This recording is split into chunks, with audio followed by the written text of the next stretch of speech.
What begins with a journalist's mysterious death soon leads Sherlock Holmes into a world far darker than Victorian London ever knew. In this modern tale of conspiracy and espionage, secrets buried beneath Istanbul could collapse governments, and only one man dares to uncover them. This is the Constantinople Protocol. Don't forget to like, comment your theories, and subscribe to follow the full investigation. The game, as always, is afoot. It was on a damp and restless evening in early October that I found my old friend seated by the fire in his familiar chair, long fingers steepled, and a look of glacial detachment fixed on the flickering screen of his mobile phone. I had only just returned from the clinic in Chelsea, where a particularly troubling consultation had reminded me that not all mysteries are of the mind alone. Some rot festers in the blood. Holmes, however, seemed preoccupied. His brows twitched slightly, a sure sign that the ordinary world had failed to sustain his appetite for stimulation. "I see you've left your patient with a rather pessimistic diagnosis," he said without turning. I smiled. "You base that on the angle of my umbrella?" "On the umbrella, yes, and the precise way you've set your satchel by the door. Too carelessly. A man with answers carries his tools like a hunter with game. Yours dangle. Your capacity for condescension remains undefeated," I replied, removing my coat. He did not respond. Instead, he turned the screen toward me. It displayed a news alert. Veteran war correspondent found dead in flat. Foul play not suspected. "Name?" I asked. "Richard Bryce," Holmes said. "We served on opposite fronts once. He with the pen, I with deduction." I stiffened. I knew Bryce. Kandahar, 2011. Embedded with Bravo Company. Fearless man. Honest. Never the sort to take the coward's route. "Indeed," Holmes murmured, rising now with sudden animation. "And yet Scotland Yard, with its customary swiftness of incompetence, has concluded suicide. Found slumped over a glass of Laphroaig and a bottle of barbiturates. A literary ending, perhaps, but not his." "You think it's staged?"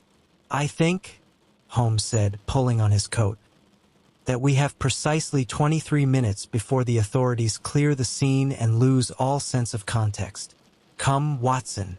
Your war stories may prove useful. Dead men often leave footprints, and Bryce was never the sort to walk quietly. It was a testament to the years I had spent beside him that I did not question the urgency, nor ask by what method he had obtained the address. We rode in silence through the rain-slick streets of London, the cab weaving its way through Westminster as the last light bled from the sky. Bryce's flat was on the third floor of a converted Georgian terrace. A constable in a high-visibility vest recognized Holmes immediately and stepped aside without comment. Proof, if one needed it, of the quiet power Holmes still wielded within certain corridors of power. Inside, the air was heavy with the scent of spilt whiskey and disuse. A coroner's van had only just left. The room was in disarray, but not disorder. Books stacked too neatly, drawers too perfectly closed. Holmes crouched by the desk. "Watson, come look. Note the ring of condensation here, yet no glass. The drink was moved. And look here." He pointed to the floor beneath the desk. "A microphone? Part of a portable audio recorder. The device itself is missing, but someone, our journalist friend most likely, was recording something here. Perhaps a confession. Or perhaps a last warning." I moved to the bookshelf and pulled a worn leather journal free. Inside, scribbled hastily on the final page in black ink, were two words: Constantinople Protocol. Holmes looked over my shoulder. "Ah, there's the spark." "The what?" "The spark, Watson. Every fire begins with one." He stood straight, eyes glinting with rare anticipation. "I dare say we've just walked into a very dangerous room." The following morning was gray and sullen. as though the city itself brooded over what had passed the night before. Holmes, as ever, was up before dawn, his mind having clearly worked through the night, while I, ever the slower vessel, still turned over the strange phrase in the journal, Constantinople Protocol, with no clearer understanding than I had when first read. "Watson," Holmes said briskly, pacing before the fire with a coffee in one hand and his mobile in the other. "Have you ever had the pleasure of dining at the Turkish embassy?" "I cannot say that I have." "Why do you ask?" "Because we shall be doing so at 1 o'clock. "On what invitation?" "An honest one, I assure you," he said with a faint smile.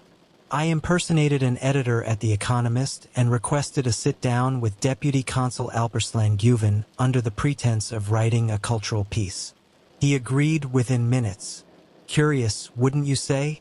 For a man whose name appeared twice in Bryce's recent travel logs. Are we not perhaps stretching speculation into suspicion?" "My dear Watson," Holmes said, drawing back the curtains, "this isn't speculation. Bryce flew to Istanbul 3 times in the past 6 months, each time overlapping with closed-door energy summits. Meetings not reported by any media, British or otherwise. And yet, a journalist known for exposing war crimes suddenly turns his gaze to oil corridors and diplomatic cables? Something shifted. He saw something he should not have. And what of this protocol?" "That," Holmes replied, "we shall ask over lunch." At precisely 1 o'clock, we were ushered into a grand reception room within the Turkish embassy. The architecture retained its classical gravitas, but the interior was modern, clinical, even with a sense of deliberate sterility. Not a paper out of place. Not a single object unaccounted for. Holmes observed this silently, though I noted the way his eyes lingered on the CCTV cameras and the polished shoes of the 2 guards stationed near the exit. Deputy Consul Guven entered with the sharp gait of a man accustomed to controlling rooms before he even speaks. "Mr. Holmes," he said, extending a hand, "and Dr. Watson, pleasure. I must say, I've always admired your eclectic methods." Holmes gave a slight bow. "We aim to be useful, Mr. Guven, as does good journalism. Speaking of which, you knew Richard Bryce." The man's smile didn't waver, but a faint twitch near his eye betrayed the name's effect. "We met once or twice. Ambitious man. Bold, even reckless. A shame what happened." Holmes sipped his tea. "A tragedy, certainly. He was working on a story involving ancient treaties and modern pipelines. Ever hear of something called the Constantinople Protocol?" There was the briefest pause, half a breath too long. "I can't say I have," Guven said smoothly. "Sounds like something out of a Cold War thriller." Holmes leaned forward, his gaze narrowing. "Curious, because the phrase was written rather desperately at the end of his journal. A man does not reach for fiction when death is at hand." For a flicker of a second, something behind the deputy consul's eyes shifted. Calculation, perhaps, or concern. But he recovered swiftly. "You're mistaken, Mr. Holmes. Whatever this man believed he'd uncovered, it died with him. Best to let sleeping dogs lie." Holmes rose. "Sleeping dogs, Mr. Guven, have a tendency to wake when stepped on." We exited without further word, our departure flanked by 2 suited men whose expressions were unchanging and unwelcoming. Outside, the air bit with London's October chill. "Well?" I asked. Holmes gave a thin smile. "The man is frightened, Watson. Not of us, but of the thing we're nearing. The protocol is real, and someone is prepared to kill to keep it buried." He paused, looking up into the gray clouds. "I fear we've wandered into something old in nature, yet dressed in modern fabric. Corruption never retires, it merely evolves." It was not long after our return to Baker Street that Holmes grew still. A stillness so profound it reminded me of those moments in battle when one waits for a shot not yet fired, but surely loaded. He sat cross-legged on the floor, fingers tented beneath his chin, surrounded by a mess of files, clippings, and printed emails he had managed to retrieve from the deceased journalist's cloud account, courtesy of a series of passcodes deduced from a Latin inscription on Bryce's desk drawer. As I was reading aloud from one of Bryce's encrypted notes, energy corridors traced to Ottoman-era cartography, warnings ignored, men silenced. Holmes suddenly raised a hand.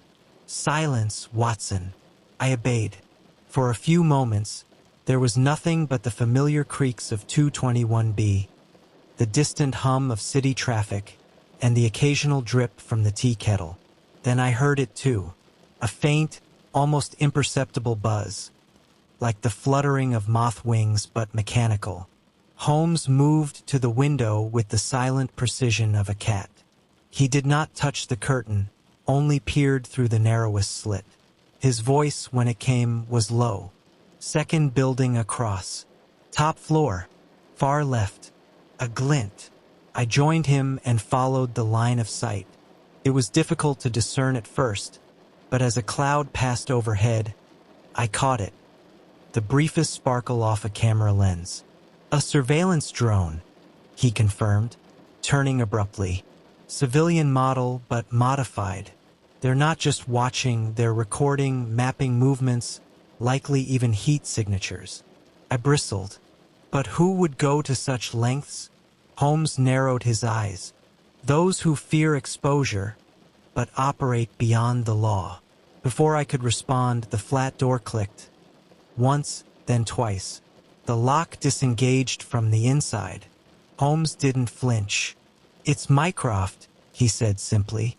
The elder Holmes entered, impeccably dressed in his usual gray, umbrella in hand, though no rain had fallen for an hour.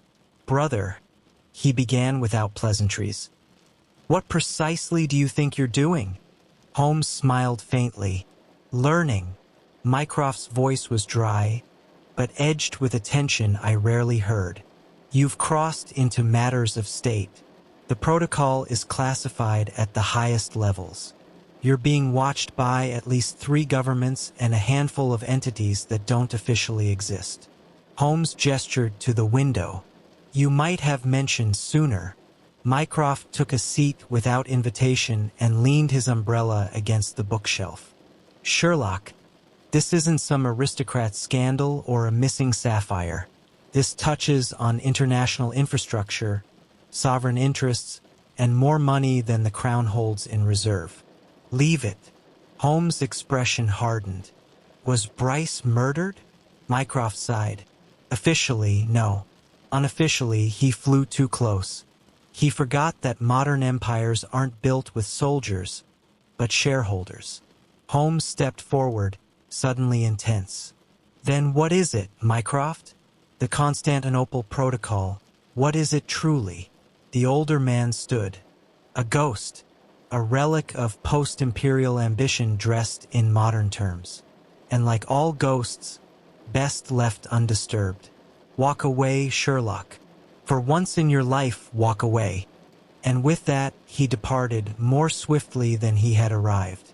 Holmes stood silent for a moment, then turned to me with a fire rekindled in his eyes.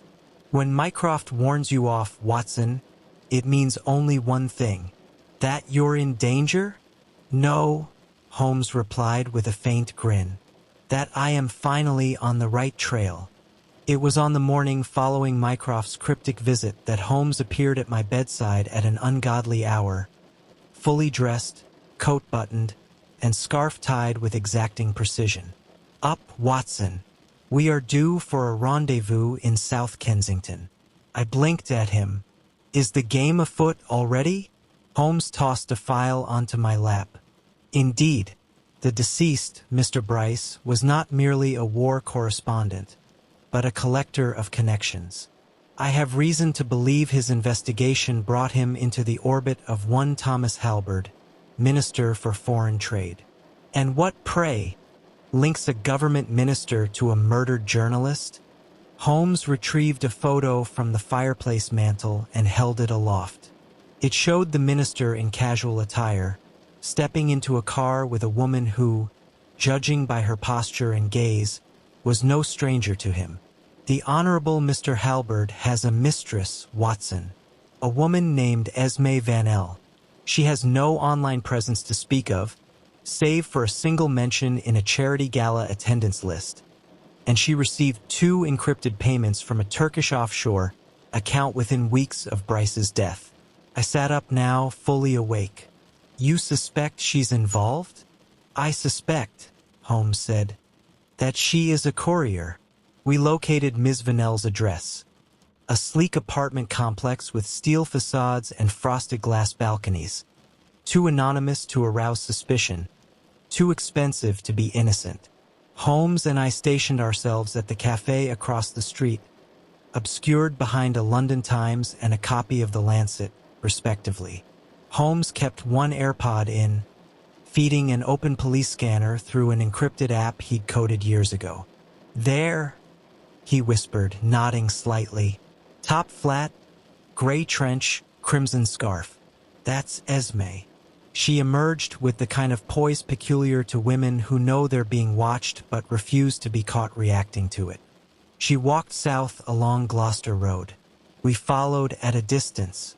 Holmes moved with deliberate indifference, as though inspecting architecture. I trailed with a commuter's gait, glancing occasionally at shop fronts. She entered a small cafe near the V&A Museum and sat in the farthest booth. Within minutes, a man in a beige coat joined her. He carried a small messenger bag. Holmes, seated near the back with a clear view, leaned toward me.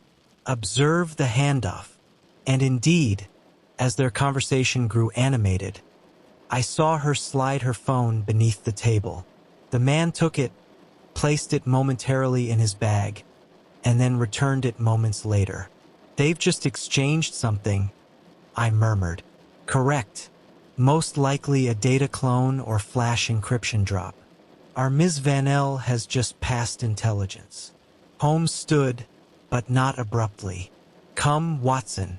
Let us intercept before the ink dries. We exited and rounded the corner, trailing the man from the cafe. But he was swift, too swift.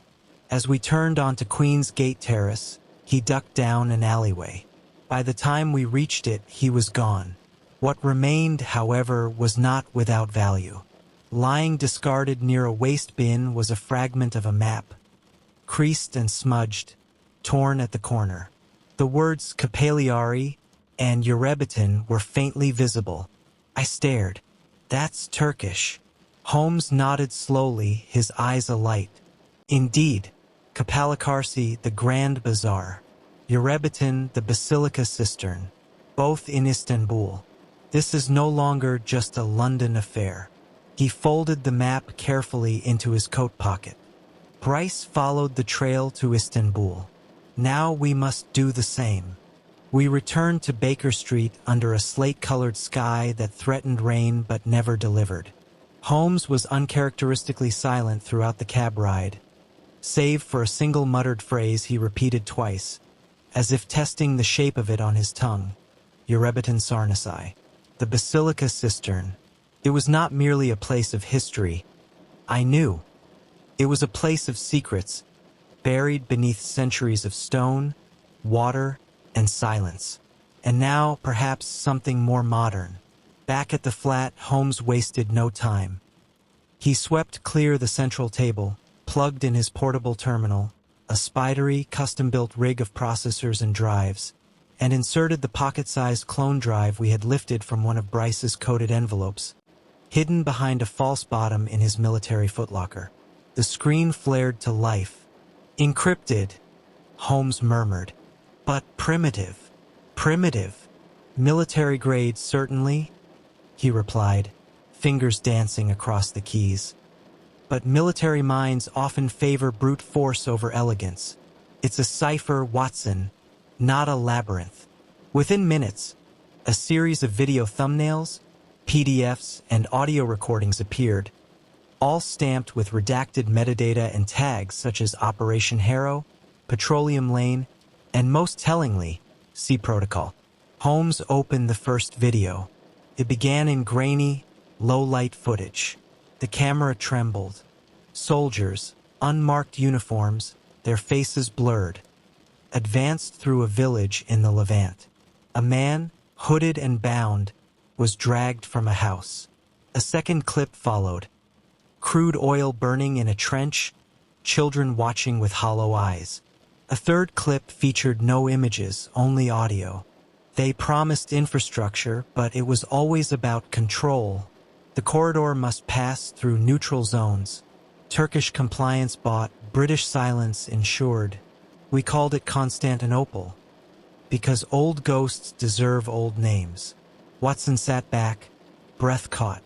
Good Lord, these are war crimes. Holmes nodded grimly. And worse, cover-ups. Corporate cartels using sovereign states as pawns. Bryce uncovered the linchpin. The so-called Constantinople Protocol. An informal agreement, decades in the making, between oil conglomerates, diplomats, and contractors to secure a silent pipeline through political gray zones. He turned to face me, his expression colder than I'd seen in months. It's not just about oil, Watson. It's influence. Bryce found the proof that the democratic process has been subverted by a financial shadow league. Elections bought, wars sold, treaties forged in boardrooms, not parliaments. I stood, fists clenched. And now he's dead. Holmes closed the terminal slowly, reverently, and others will follow, unless we illuminate it. The protocol only thrives in the dark. There was a long pause. Then I asked, "What's our next move?" Holmes glanced at the map once more.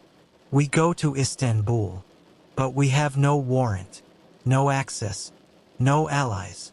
Holmes gave a tight smile. "Then we shall make some. The truth is no respecter of borders, Watson. And this truth, it's been gagged for too long." The journey to Heathrow was uneventful, the sort of gray, forgettable morning that London seemed to summon at will.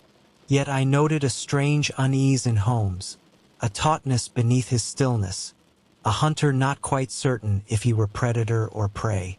We had cleared security, boarding passes in hand, when a soft but firm voice spoke behind us. "Mr. Sherlock Holmes, you'll come with us." Two men in dark suits, neither police nor customs, flanked us. Their credentials were offered in brief flashes. Black cards embossed with no names, only crests. Holmes raised an eyebrow. "Ah, the domesticated arm of international fear. You took your time." I stepped forward, indignant. "On what grounds do you detain us?" One of the men turned to me, voice like gravel. "Interference with protected diplomatic operations. Violation of the Official Secrets Act. Digital intrusion into classified files." Holmes leaned toward me and murmured, "They've caught a scent, not of what we've done, but of what we've nearly revealed." We were separated at the tarmac. I was placed in a holding cell in an administrative wing of the airport. It was windowless and clean, too clean. No interrogator arrived. No questions.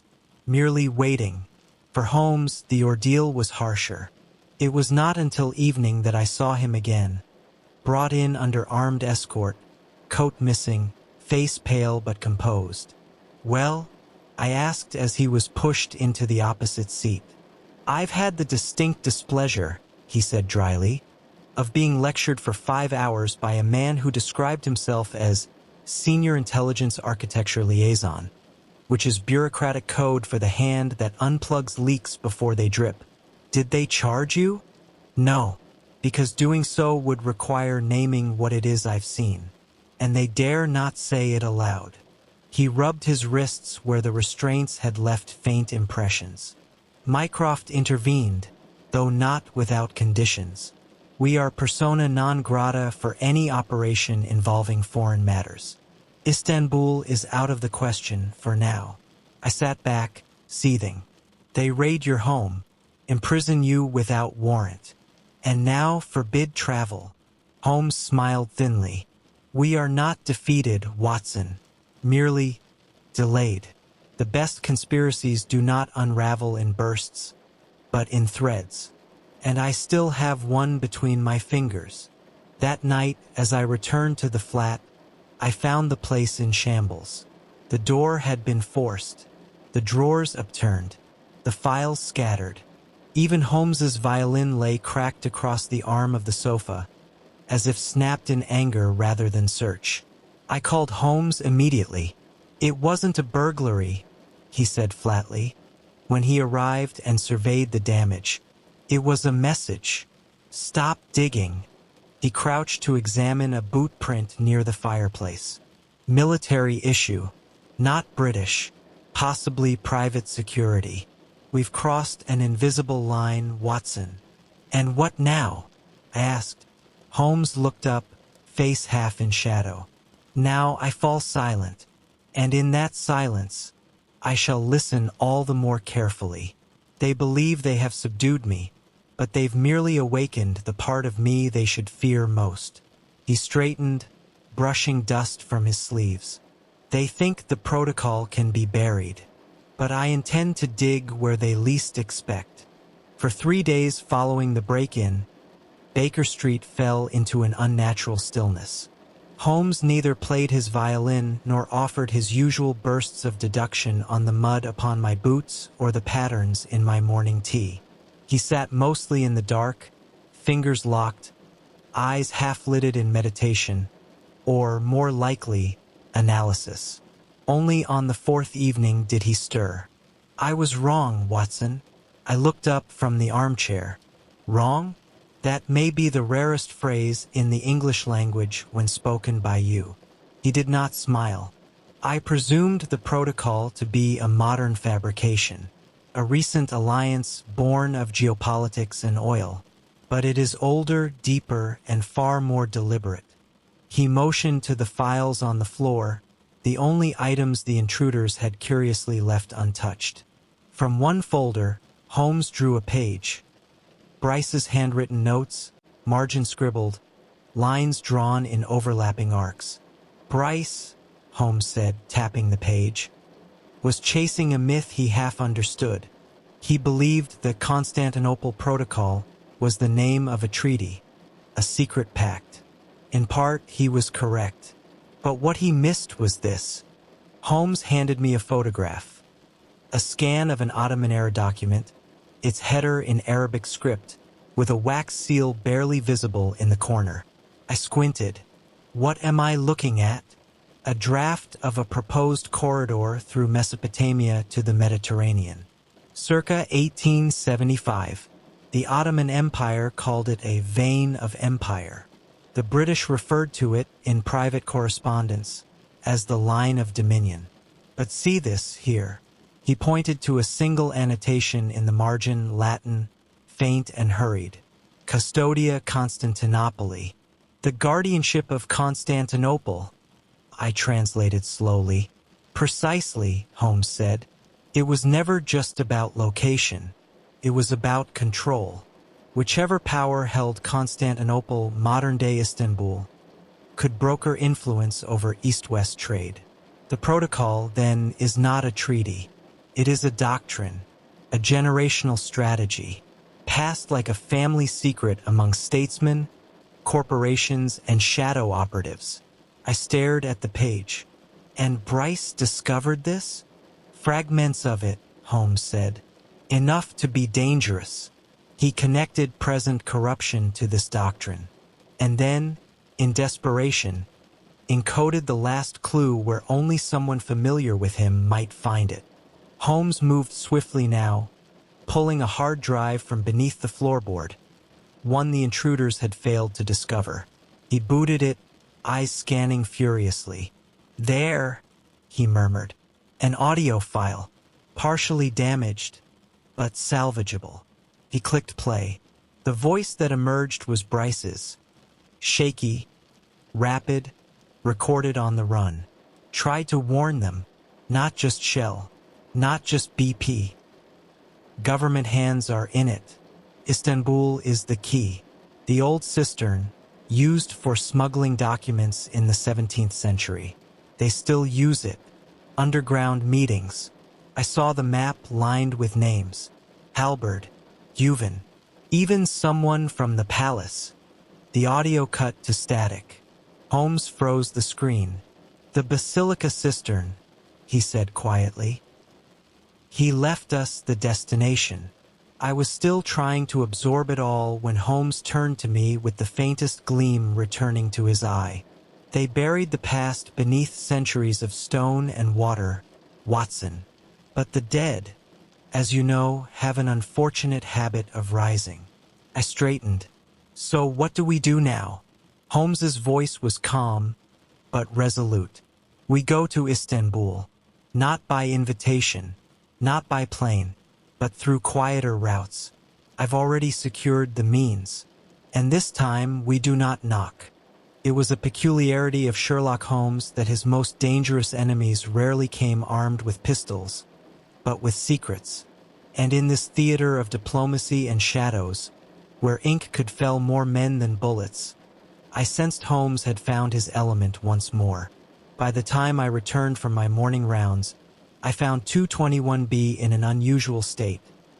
Lamps lit, charts spread across the floor, and Holmes, freshly shaven, suit pressed, moving with renewed purpose. "You've resumed the offensive," I said. He turned, his face no longer wearied, but sharp, alert, almost dangerous. "Indeed, Watson, I've made my move. It is time we stop reacting to the conspiracy and begin outthinking it." He gestured for me to sit, then pointed to a map of Istanbul projected onto the wall. Dotted red marks clustered around the Sultanate district, one circled in bold, Yerebitan Sarnasai, the ancient Basilica Cistern. "The cistern has long been closed to public access at night," Holmes began. "But through an acquaintance in maritime archaeology, one Miss Ezra Demir, a woman with rather questionable fondness for municipal keys, I have secured access at 3 a.m. tonight." "You mean to enter it?" I asked. "Alone?" "Hardly. You'll accompany me, of course. Bring your revolver. There are rats down there, Watson, and not all walk on four legs." He moved to his terminal and opened a folder labeled Line of Succession. I spent the night analyzing the personnel Bryce alluded to in his audio log. The connections are damning. Halberd's name appears in shareholder lists for a security firm registered in Cyprus, one that guards the entrance to a Turkish holding company overseeing gas fields in Syria. Holmes tapped his temple. "Follow the money, Watson. It never lies. Unlike diplomats." He paused and poured 2 cups of tea, an unusual gesture, perhaps marking the gravity of what he was about to say. "I must confess something," he said quietly, handing me the cup. I looked at him. "Confess." "I very nearly gave up. After the arrest, after the flat was ransacked, after Mycroft's warning, I considered retreat, letting the protocol fade back into darkness. But you didn't." "No," Holmes said, with something rare glinting behind his eyes, "because for all my cold logic, I cannot forget the face of Richard Bryce, a man who faced armies and governments and still dared to chase truth. He died with his eyes open. I owe him this." A knock came at the door. Holmes opened it to reveal a courier. The man said nothing, simply handed Holmes a small, black envelope and vanished into the fog. Holmes slid it open. Inside was a single slip of paper. Typed, no signature. "We see you. Stay out of the water." He handed me the note without expression. I read it aloud, then looked at him. "You still intend to go?" Holmes's smile returned, thin and fearless. "If they're sending warnings, Watson, it means we're frightening them. And nothing delights me more than a frightened adversary." We arrived in Istanbul under the cover of dusk. The city unfurled beneath us like a tapestry of shadow and gold, minarets catching the last embers of sunlight, while the Bosphorus glimmered like a blade in the fading light. Yet for all its beauty, I could not shake the feeling that we were not guests, but intruders. Holmes said little during the journey. He kept his gaze fixed on the horizon, fingers steepled in his lap. Only once, as we descended over the Sea of Marmara, did he speak. The oldest lies are the ones people stop noticing. Our task, Watson, is not simply to expose them, but to remind the world they were lies to begin with. We were met at the airport by a woman with storm-dark eyes and a gloved hand extended in greeting. Uzra Demir, she introduced herself in flawless English. Sherlock's archaeologist with too many keys. Holmes smiled faintly. And you've brought the right one, I trust? Uzra produced a rusted, ancient-looking brass key from her satchel. Original lock. The Republic restored the surface entry, but beneath, it remains unchanged since Justinian. Within the hour, we stood before a modest service gate behind the Hagia Sophia, unmarked save for an old iron plaque. Uzra turned the key, and the gate groaned open. We descended. The air grew damp and still, as if the city itself held its breath beneath our feet. The basilica cistern revealed itself not as a ruin, but as a cathedral of shadows. Rows upon rows of stone columns stretched into darkness, reflected perfectly in the thin layer of water that covered the floor like a mirror. Our footsteps echoed, the only sound save for the slow drip of ancient leaks. Uzra guided us with a torch, stepping lightly across a narrow wooden plank laid over the water. There, she said, pointing to a far corner. That section's been sealed since the 1970s. Rumors of flooding, but more likely secrecy. Holmes crouched by a discolored slab of wall, running his fingers along a series of faint etchings. Latin, he murmured. A code, no doubt. Same cipher Bryce hinted at. He reached into his coat, producing a thin digital scanner he had modified for archaeological imprint capture. As he scanned, Uzra glanced over her shoulder. We're not alone. Holmes didn't look up. How many? 2, possibly 3, watching from the upper platform. Watson gripped his revolver. Then we should leave. No, Holmes said. We finish what we came for. With a soft click, the scanner chirped.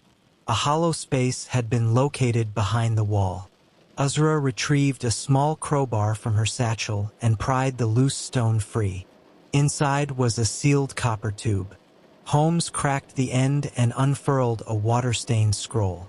At its center, taped and laminated in modern plastic, was a dossier, names, accounts, timelines, all dating back to the earliest summit Bryce had traced. From late 20th century political meetings to private shareholder listings that included Halberd, Guven, and a startling final entry. UK Royal Liaison. Codename Blue Bind. Even Holmes was momentarily still. Good Lord, I whispered. Someone from the palace? No signature, Holmes muttered, but enough to spark global inquiry. The lights above flickered. Uzra turned sharply.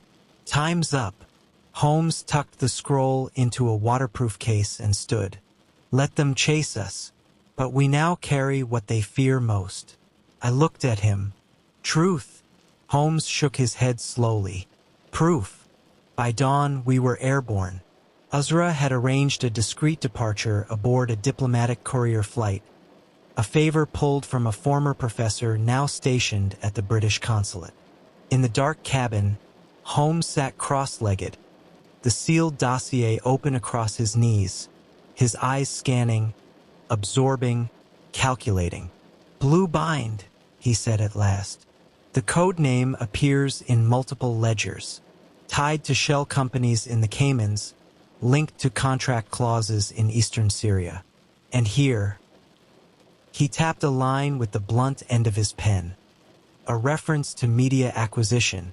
They've been suppressing not only documents, but coverage itself. You mean they've bought the press? I asked. Holmes did not look up. No, they bought silence. And the few who refused to sell, like Bryce, were removed. When we landed in Geneva, the wind had turned sharp, and the mountains loomed gray and expectant behind the city. Holmes, ever precise, led us to a private hotel near the International Conference Center, where an annual summit of investigative journalists was scheduled to convene. "You're going public?" I asked him. "Not I," Holmes replied, "but the truth must walk unaided." That evening, as hundreds of reporters, editors, and media representatives gathered in a grand hall lined with flags and banners of journalistic integrity, Holmes took the stage. Not listed on any program, not invited, and yet not stopped. He wore no tie. His voice was level and clear. "My name is Sherlock Holmes. I have no affiliation with any government, corporation, or ideology. I speak only because others cannot." A ripple passed through the audience. He held up the scroll. "What I present to you is known as the Constantinople Protocol. It is not a law. It is not an official treaty. It is a doctrine, a consensus among private powers, politicians, and contractors to re-engineer control of energy corridors through undeclared influence." He clicked a button and the projector behind him came to life. Page after page appeared, documents, signatures, encrypted communications, even the short clip of Bryce's final message. Gasps echoed, then silence. "This man," Holmes continued, "Richard Bryce, died for what you now see. He was called reckless, suicidal, but he was merely honest." One woman stood in the back, then another. Soon half the room was on their feet, not applauding, bearing witness. Then Holmes paused. A faint vibration rattled his phone. A text. "Bravo, Mr. Holmes, but storms come swiftly. M." Holmes pocketed the phone without reaction. He turned to the room one final time.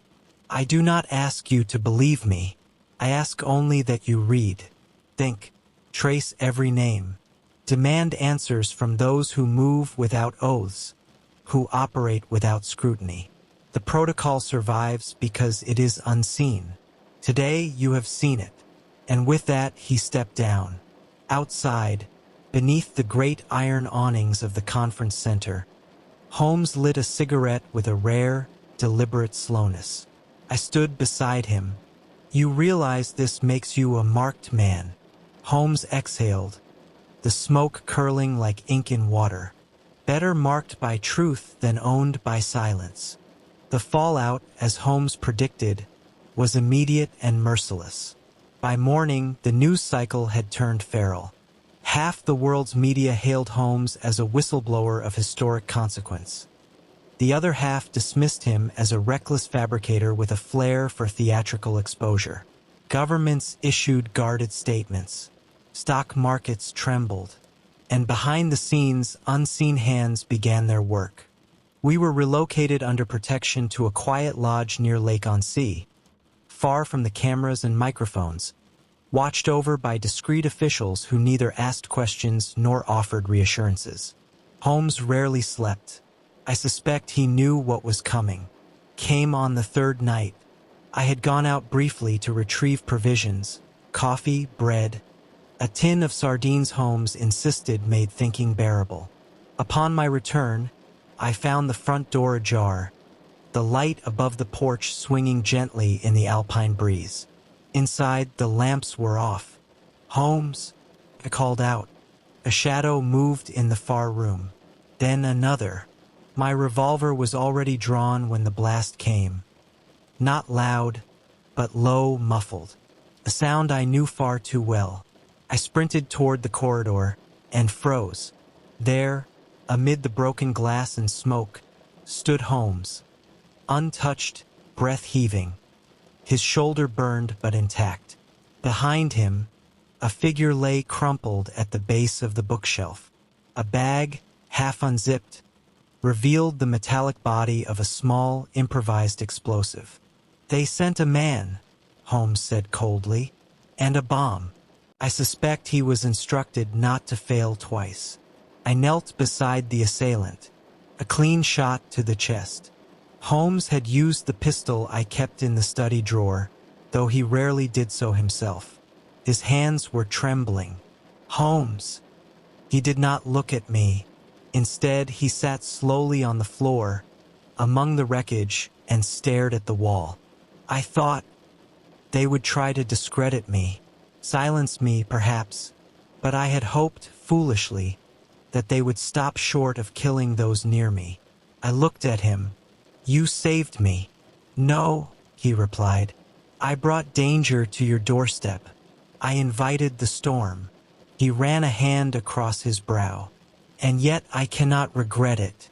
For what is a man, Watson, if he chooses comfort over conscience?" The door creaked. A courier entered, this time an official one. He handed Holmes a manila envelope. "From Geneva," the man said. "They're launching an inquiry. Several nations have demanded access to the documents. A joint resolution is being drafted. Whatever you started has begun to move." Holmes accepted the envelope without a word. The courier vanished. He turned to me slowly. "We may not live to see the outcome, but the truth is out, and that, at least, is something." I nodded. "And Bryce?" Holmes reached into his coat and drew a photograph.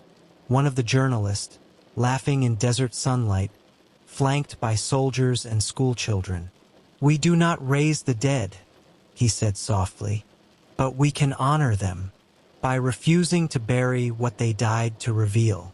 And in that moment, I saw Holmes not as the cold genius the world so often imagined, but as a man, for once weary not of boredom but of blood. It was some weeks later when we returned, unannounced and unsung, to Baker Street. The flat bore scars, scorch marks on the mantelpiece, a cracked floorboard near the hearth. But the books had been restored, the armchairs reupholstered, and Mrs. Hudson had taken it upon herself to restock the larder with her usual brand of quiet affection. Holmes stood in the center of the sitting room, taking it all in as if returning to a past self. The violin case was still empty. He made no move to replace it. "I had forgotten," he murmured. "How still the world can be when one is not being hunted." I set my coat upon the hook and poured 2 cups of tea. "There are letters," I said, motioning to the post, "from journalists, parliamentarians, even a note from the Secretary General of the United Nations." Holmes did not move to read them. "It is over then?" I asked. He gave the faintest shake of his head. "A chapter, perhaps. The story, no. Men do not abandon ambition merely because it is exposed. But for now the mask is cracked, and the watchers are being watched." I sat down, watching him closely. "You've changed." He looked at me now, more present than I had seen him in months. "I have," he said, "not in my method, but in my conviction." He stepped to the bookshelf, pulled down a leather-bound volume, and opened it to a blank page. "Bryce's testimony will not fade," he said. "I shall write it myself, not as a case study, not as a puzzle, but as a warning." He handed me the front cover. In embossed gold letters, the title read, "The Constantinople Protocol, a memoir of unquiet truth." "And what of the protocol now?" I asked. Holmes placed the pen upon the desk and stood by the window, staring out into the London fog that clung stubbornly to the city's shoulders.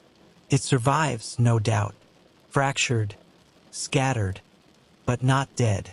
Power rarely dies, but it now breathes in daylight, and daylight is a cruel companion to those who live in lies." We stood together in silence as a hackney cab passed below, and the clock on the mantel struck 7. A knock came at the door. I rose instinctively. "Expecting someone?" I asked. Holmes offered the ghost of a smile. "No, Watson, but the world never stops knocking. What they uncovered was never meant to be found. But in a world built on silence, Even a single voice can shake empires. If you enjoyed this modern Holmes mystery, leave a like, drop your thoughts in the comments, and hit subscribe. More untold stories are coming. Until then, keep your eyes open and trust no one.